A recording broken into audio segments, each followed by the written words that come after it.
Guys, magandang araw guys. Ako po si Noel Aganon guys. May i-share ako sa inyo guys kung paano hanapin ang common sa windings ng motor ng electric fan guys.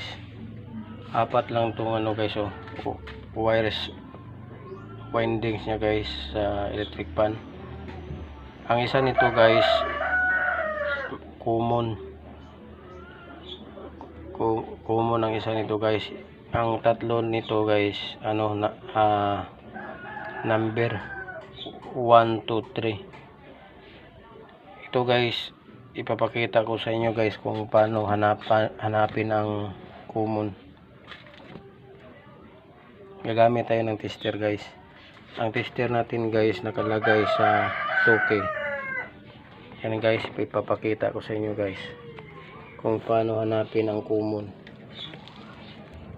Kukunan lang natin ang resistance ang guys, ang motor guys. Itong starting capacitor guys, ito guys. Yan, mayroon tayong nakukuha guys na 738 ohms sa starting capacitor. Yan guys, hanapin natin dito guys, dito yung 738 ohms. Pag mahanap natin yun guys, yun ang common. Yan guys, hanapin na natin guys kung saan ang common ito, kasi ang sukat nya guys, itong dalawang wire na to sa windings ng capacitor, dalawa, may kukuha tayong resistance na 238 ohms. Yun ang hanapin natin guys. Yan guys, ilagay natin yung tester dito guys. Yan, ilagay ko dito guys. Tingnan nyo yung tester guys, 346, wala dyan guys. Isa na naman guys, wala. 436, wala. Malayo guys, wala dito. Tingnan nyo yung wire guys, testeran ko. Yan, dito. Yan, tingnan nyo yung tester. Yan, wala dyan guys, wala dyan, wala dito. Lilipat tayo dito, ang tester lilipat ko. Hanapin natin yun, yung resistance nya, yung magkatugma dito guys. Pagka makita na yun guys na magkatugma dito sa apat na wire, kung saan yung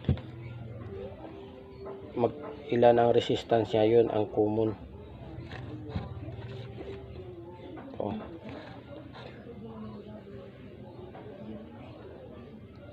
397 ohms, wala guys. 275 ohms, ito.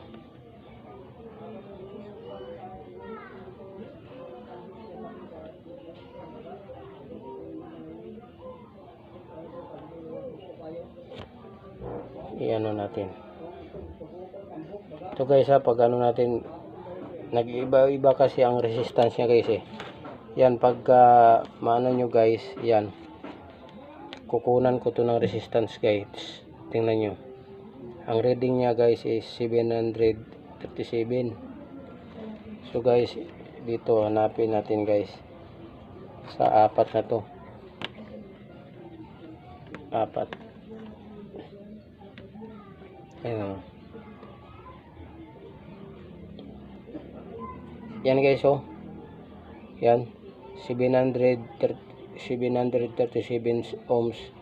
Ibig sabihin guys, ito ang guys, common. Yan, common. Kung ang nag-iiba kasi ang resistance nya guys kung ang resistance dito sa capacitor guys, ganun din dito. Hanapin nyo lang sa apat na yan. Pag mahanap nyo nya, yun na ang guys, ang common. Yan ito ang common. Nakita, gray, kulay gray siya guys. Tingnan nyo guys, yan sa tester. Susukatin ko guys. Yan, pakita mo. Nag-iiba siya guys. Yan 737 ohms guys. Yan guys, nakita na natin itong gray oh. Magkatugma sila guys. Itong gray ano kung test rod. Tingnan yung tester guys, idikit ko ito sa kapasitor yung isa. Ang tester tingnan nyo. 737. So gray ang common guys. Ang common guys ay gray. Yan lang ang paghanap ng common guys. Ito ang common gray. Itong tatlo na to guys, yan ang ano, yan ang speed niya guys, yung 1, 2, 3. Thanks for watching guys. Sana may natutunan kayo guys sa tutorial ko guys.